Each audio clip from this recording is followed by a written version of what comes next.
welcome to Storytime with Chris. Today I will be discussing the Brandon Aiyuk news that just dropped. He is coming back to the San Francisco 49ers. So I'll be breaking that down, sharing my thoughts there. And I'll also be discussing the initial 53-man roster. I know there have been some changes since the initial 53-man roster came out, but I recorded that earlier in the week, so I'll be releasing that as well. And so yeah, that is basically going to take up most of this episode. And let's get right into it, starting off with the man who is returning to San Francisco. Brandon Aiyuk is returning to the San Francisco 49ers. Last night, it was reported that he signed a 4-year, $120 million extension. So yeah, finally, this deal took way too long to be finalized. And I have a theory on what may have been the issue. Surprisingly, it might not have been an issue with the 49ers or Brandon Aiyuk. This is just an opinion, so it could be wrong, but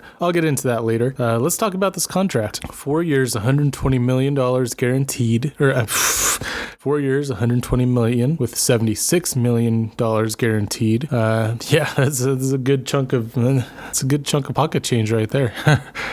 Congrats to Brandon Aiyuk. He was going to get paid one way or another, whether it was here, with the 49ers or with another team. And good for him. I think part of this, that's a tough part about this negotiation that people forget about, is that you've got to think about your family and stuff. And, the athletes do need to do that. And, I won't go into it too much. Yeah, everyone wants the most for their family, right? So can't blame Aiyuk too much. And we'll talk about what the long-term implications of this deal is. But the average annual value is $30 million per year, which is fifth amongst wide receivers. So, yeah, I truly believe Brandon Aiyuk can be a top 3 wide receiver in this league. Now, it's unfortunate that he's in the offense that he's in, because in some offenses he might thrive even more, but he might be the only guy out there. And on this team, I think although he may not put up the big numbers that he wants to, here he'll have a chance to actually win a Super Bowl because of everyone else around him. So yeah, I didn't think he would be back with an extension. I thought that the Niners would force him to play on the 5th-year option, or he would have to be traded. I really believe those were the two most likely scenarios. And so once again, the 49ers caved and made Aiyuk not the highest paid wide receiver in the league, but top 5-ish if you go by annual salary. So personally, yes, I like Brandon Aiyuk a lot, and ultimately I think he gives his team the best chance to win a Super Bowl. I think they could do it without him as well, but now we don't even have to worry about that. There is one guy we need to worry about, though, so I'll get into that as well in a little bit. And so here's my theory, and I could be wrong, but I truly believe that there was a deal in place with Pittsburgh to trade Brandon Aiyuk. However, although there was a deal in place, I think there was a little stipulation, and the stipulation was that the 49ers would have to find another team to make a deal with for their wide receiver in order for the deal with Pittsburgh to be completed. So I wouldn't call that necessarily a true 3-team trade. It would be more like, okay, we have agreed, the 49ers and Pittsburgh has agreed to this deal. However, there's a stipulation that if 49ers make a deal with this team, then it will become official. So going into that, there was also a report that Denver rejected the 49ers offer of a 3rd-round draft pick for Courtland Sutton.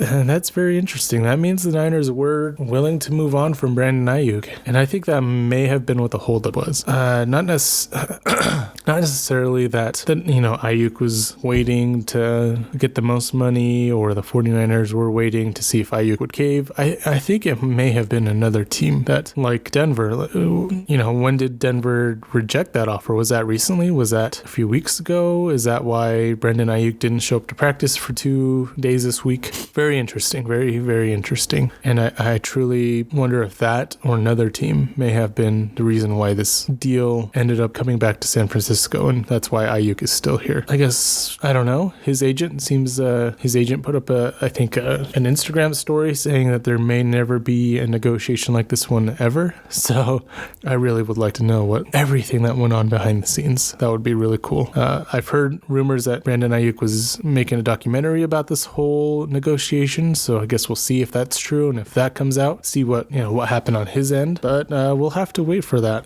So let's talk about I put long-term implications, but there are some short-term implications. So we're just going to talk about the implications of this deal. Brandon Aiyuk returns to the team, which is great for Brock Purdy because Brandon Aiyuk is Brock Purdy's favorite target. And I've said this on a previous episode. I think it's really important for quarterbacks to have their guy. Aaron Rodgers had Devontae Adams. Patrick Mahomes has Travis Kelce. These guys, I think it's really important to have one guy that you can grow with, build chemistry with, and have almost an unspoken connection with. When you're out there and you just know what the other person's going to do. I mean, we've seen Mahomes and Kelce do that numerous times where they just know what each other's going to do. I mean, there was that the 13 seconds in Buffalo with Kelce and Mahomes, and so that's really good. And I understand this team has Kittle, Debo, CMC, but Aiyuk is the youngest out of all those guys. Out of the core receivers, Aiyuk is one of the younger guys, and he already is, I think, has the most chemistry with Brock, and this will just give him more time to grow with each other, and I think that's really important. We'll see if he gets off to a slow start. I mean, Debo and Nick Bosa have said that because of how long these negotiations have gone, they go into the season not in the best football shape, and it ends up affecting their play.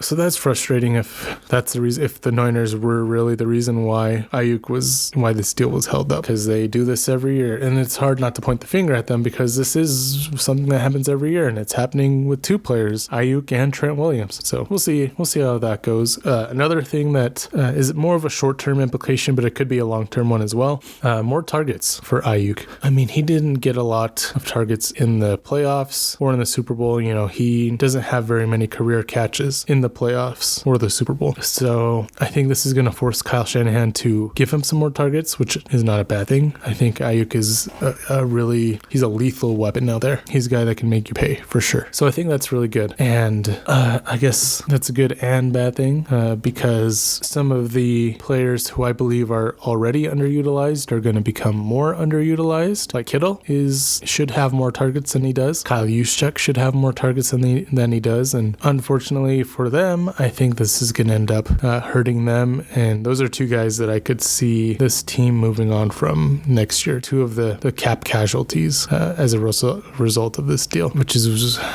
it's frustrating because it's just frustrating. I mean, the Niners don't have a really good tight end behind Kittle. They released both their draft picks, their drafted tight ends from last year, and besides Kittle, this team doesn't know how to draft tight ends apparently. So maybe they can go get a cheap one on free agency. I don't know. We'll see what happens there. They did get better at other positions in this draft. I think they hit on most of their draft picks. We'll see what Ricky Pearsall is. I mean, I'll talk about that a little bit later. I'll actually talk about the rookies a little bit more later in this episode. I actually recorded my breakdown of the 49ers' initial 53-man roster, and I recorded that earlier this week. I think it might have been the day after that was released. So, of course, I had to hop on here and record the Brandon Aiyuk news and my thoughts on it, and I thought that took precedent over the 53-man roster because this has been the biggest story of the offseason besides Trent Williams, and of course I needed to come on here and share my thoughts.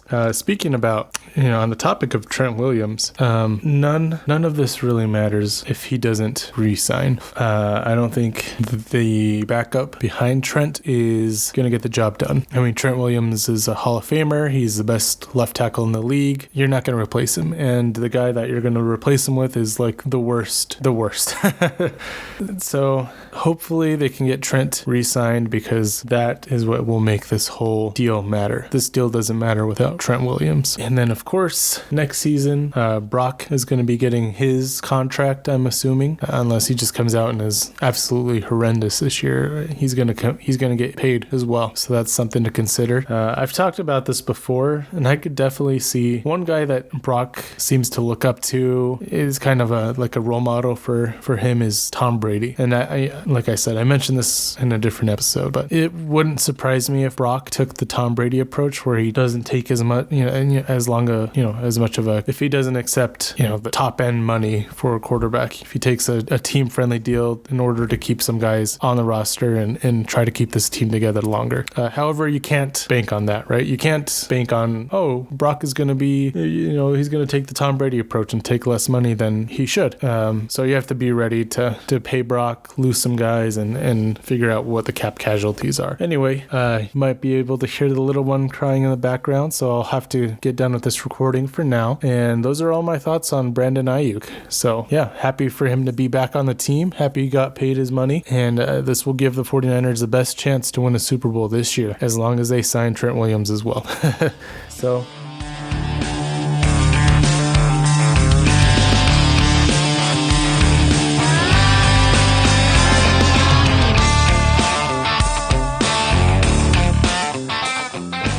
Today is an exciting and sad day for a lot of players in the NFL. Today was the official cut down date for the entire league, where every team will cut down their roster to the final 53 players. And of course, that doesn't include injured reserved guys, pup players, and a few other exceptions. But I decided that I would do a little reaction. Essentially what I'll do is I'll just read the released and waived players and give any commentary I want to add. So let's get to it. The released players. Also, I don't entirely understand why there's a released, why some teams release players versus waiving players. Obviously, I know there's a waiver wire, and so does that basically mean that players that are waived go onto the waiver wire and then become free agents, or possibly can be added back to the practice squad, and then released players just straight up become free agents? Maybe that's how it works. I should have done some research beforehand. But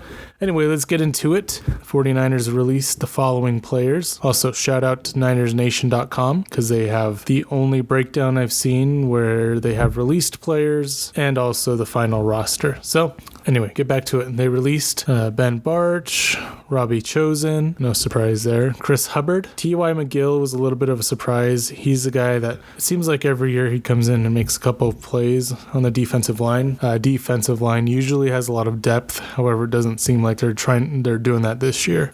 Brandon Parker, Eric Saubert, Trent Taylor. Thank God. I did not want to see Trent Taylor on this roster, so I'm glad they smartened up and released him. Sorry. I hope Trent, that you find a job somewhere else in the NFL, just not with the 49ers.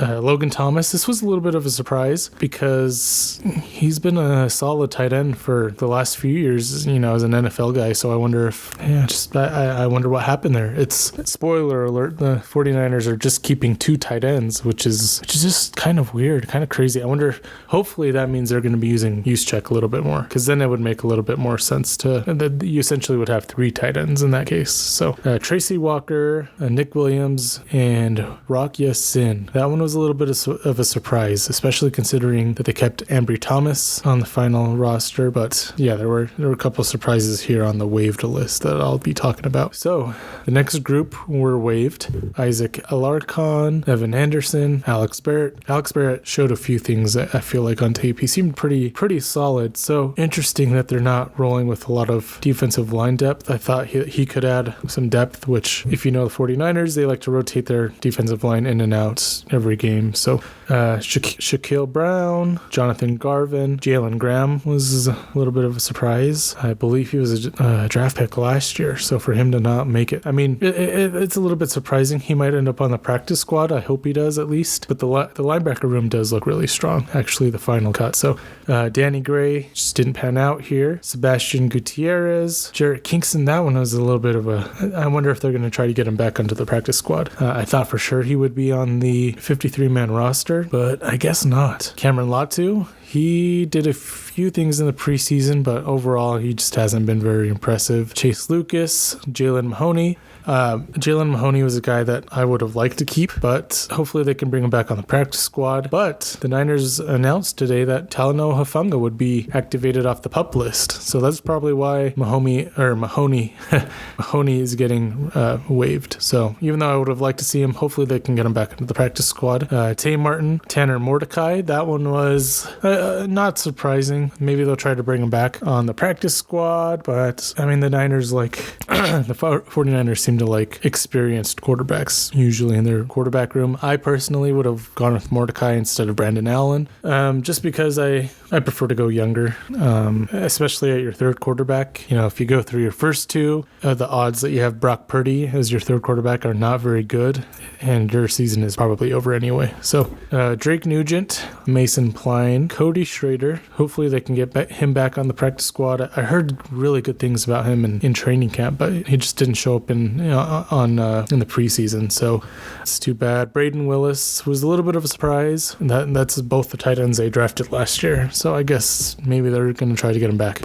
And the most surprising, I think, off this list, besides maybe Kingston, is Samuel Womack. He did not look good in the preseason at all, but I still think I would have taken him as the sixth cornerback instead of Ambry Thomas. I mean, who knows? Maybe they're going to add Ambry to the IR or something and bring Womack back. But yeah, that's all the guys that were waived and released. Honestly, not too many surprises, and I'm glad that they did move on from some of these guys who were just holding them back, taking up a roster spot that hopefully someone else in the future can go in and take. Okay, so now I'm going to go position by position, just based on how NinersNation.com has it listed. Again, shout out to NinersNation.com for having this information and putting it all in one place, so I don't have to go to several different spots to see the 53-man roster and all the released players. Quarterback room, Brock Purdy, Brandon Allen, and Josh Dobbs. Nothing really surprising there. I mean, Brock, I have all the faith in the world in Brock. If he goes down, I'd like to see Josh Dobbs go in there. He can improvise. He can go in there and win you a few games if he has to. And then Brandon Allen is a safe third option.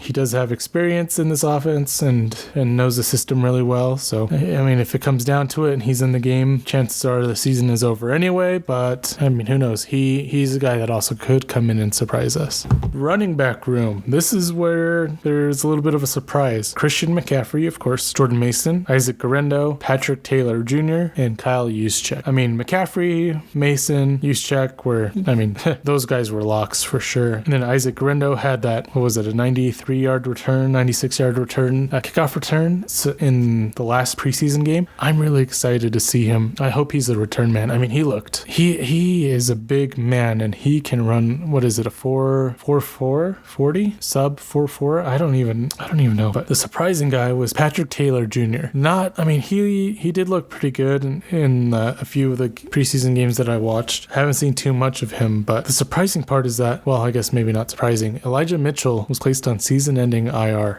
And that's too bad for Mitchell. I thought he would be a solid third running back, but he's just been riddled with injuries since he got here, and it sucks that he's going to miss the whole year. I really think the Niners should have traded him last year and try to get something for him, but I can't say that I'm surprised, unfortunately. It's just a little too bad. So I guess 4 running backs, 1 fullback, and Patrick Taylor. I mean, still a solid running back room. I don't know if he's going to be the third running back or Guerrero. I guess we'll see there. I think this running back room is a little bit weaker without Mitchell, but I mean, availability is the best quality. What is it that saying? Availability is the best quality? I don't remember. Wide receiver, Brandon Aiyuk, Deebo Samuel, Ricky Pearsall, Juwan Jennings, Jacob Cowing, Chris Conley, Ronnie Bell. So 7 guys, which was a little bit surprising. Usually the Niners go with 6. But I kind of wonder if they kept a guy just in case something goes down with Brandon Aiyuk or he's not there week 1.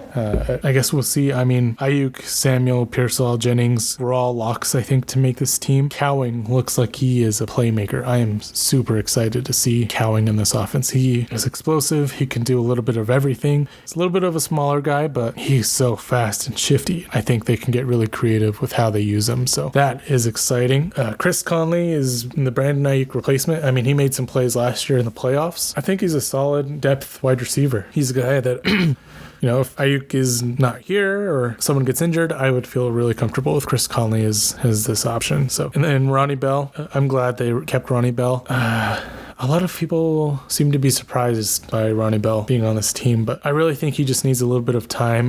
He made some good plays last year. He's a really good route runner. It seems like he does make catches a little bit harder than they need to be, but I really think that's just going to take some time for him. And I'm glad they kept him out of all the other receiver options, honestly. He can be solid in this offense, I think. Tight end. Now, this was really surprising to me. The only two tight ends they kept were George Kittle and Jake Tonjes, I believe. Latu, Braden Willis were both released. So 2 tight ends. That is very interesting. Usually this team keeps, I think, 3 or 4 tight ends at a time. So not a lot of depth there. Hopefully that means that they're going to be using Juszczyk a little bit more. Like I said, I've said this before, I love Juszczyk, but they don't utilize him enough to justify his salary. He's the highest paid fullback in the league. I mean, there aren't a lot of fullbacks anymore. So hopefully this is a good sign that they're going to be using Juszczyk a little bit more in the offense. I mean, he's a Swiss Army knife. He can run the ball. He can catch the ball. He can play tight end. And I'm hoping that's what this means here. We'll have to see. I mean, you could get interesting on the goal line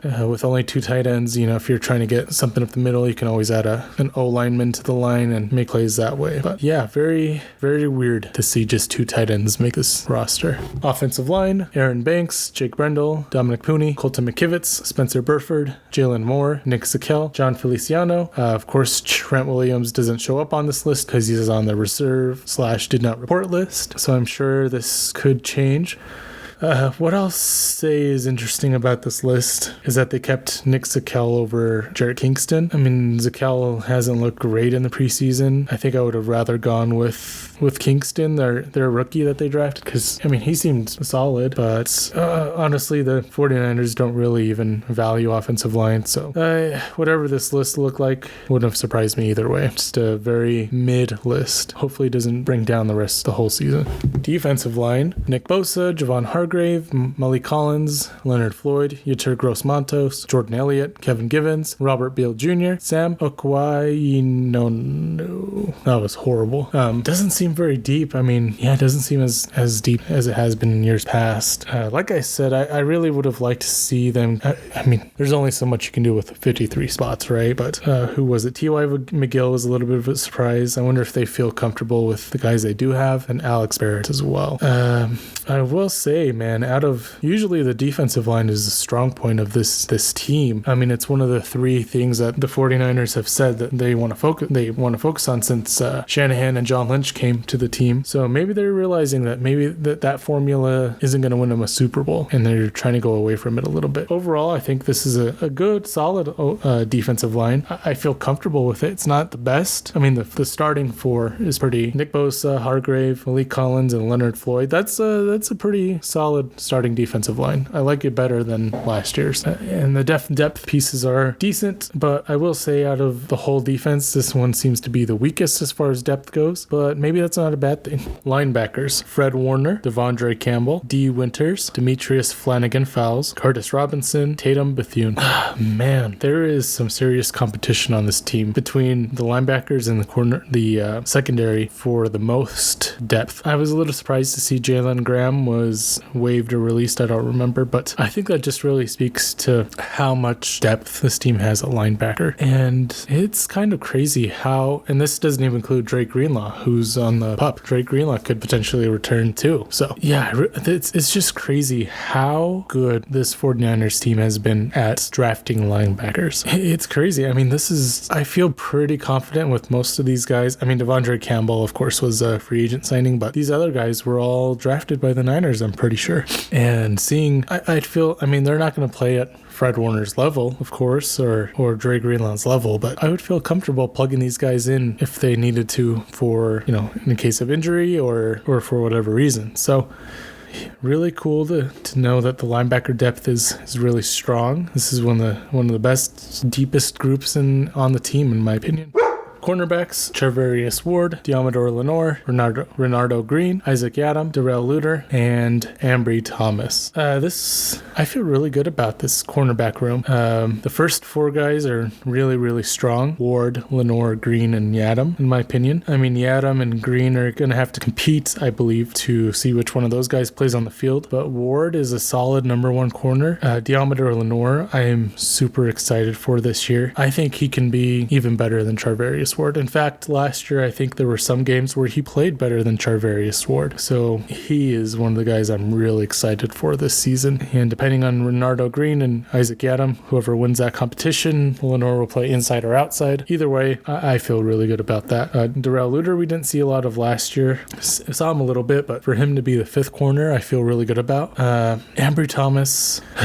That's the thing, is Ambry Thomas is not a bad 6th cornerback. Like, if it gets that bad where we're playing Ambry Thomas, then the season's probably done anyway. I would have rather kept, I don't know. I'm just done with Ambry Thomas. He might just go on IR. I would have preferred to see Womack or Rock Ya-Sin in that spot. I think that is a good spot for Womack, who struggled in this preseason, but he looked pretty decent last year. So I guess we'll see what goes on here, but those first 4 corners I feel really good about, and the 5th corner for considering he's the 5th cornerback, I feel pretty good about Darrell Luter being in that spot. Safeties. This was a very nice surprise. Talanoa Hufanga. He was activated off the PUP list, and so he'll be on the 53-man roster. Hopefully that means he's going to be coming in soon. Jair Brown, George Odom, Malik Mustafa. I am pumped for this safety room. I really think between Hufanga, Brown, and Mustafa, those guys they're all playmakers. I mean, we haven't seen Mustafa in the NFL. We saw him a little bit in preseason. He was flying around, but Hufanga we know is a guy.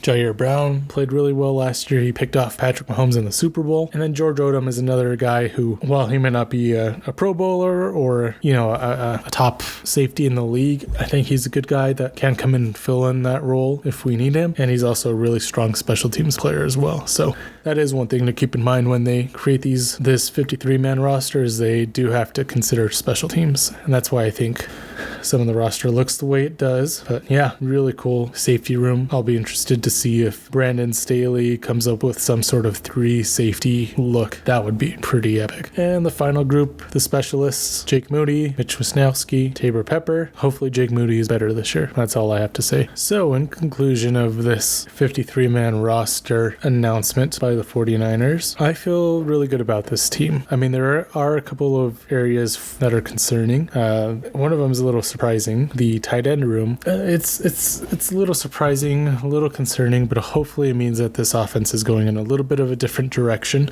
They only have 2 tight ends, like I mentioned before, Cadrell and Tongas. I don't know how to pronounce his name, Tongas. Maybe that means they'll be using Juszczyk a little bit more, which I'm all about. And maybe they went with 7 wide receivers, so maybe they'll be spreading the ball out a little bit more and going with more of a spread offense or a spread look. So I guess it depends. We'll see how the season goes. I am excited to see if Kyle Shanahan goes to more of a spread look, a more 3 wide receiver look, or uses Juszczyk a little bit more. Those were some things that I was hoping he would improve on this year. If you didn't see that video, I recommend you check that out. It is the how Kyle Shanahan can improve this season. I just went over some of the things that I thought Kyle Shanahan struggled with, and I'd like to see him improve this year. And I think if he makes a few of those changes, at least he could finally win a Super Bowl. The other weak point is the offensive line, with or without Trent Williams. I mean, Trent Williams makes this offensive line serviceable.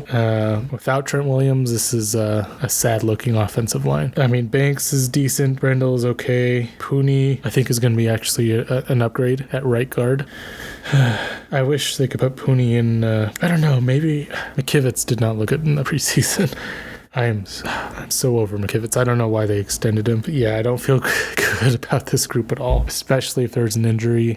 That's going to be rough. But, it's just frustrating to see no effort being put into upgrading the offensive line besides Pooney. And they didn't even keep Kingston, who they drafted this year. Yeah, I mean, but besides that, The tight end room isn't a huge concern. The offensive line room is. Everywhere else, I think, is going to be solid. I did state that I thought the wide receiver room would be one of the weaker rooms, but I think that was before we saw Jacob Cowing play. So Cowing, I think, is going to really elevate this offense. And we still haven't seen anything from Rick Pearsall. There were rumors that he's going to need surgery, and his shoulder issue that he's had is not going to be going away anytime soon. So that would be...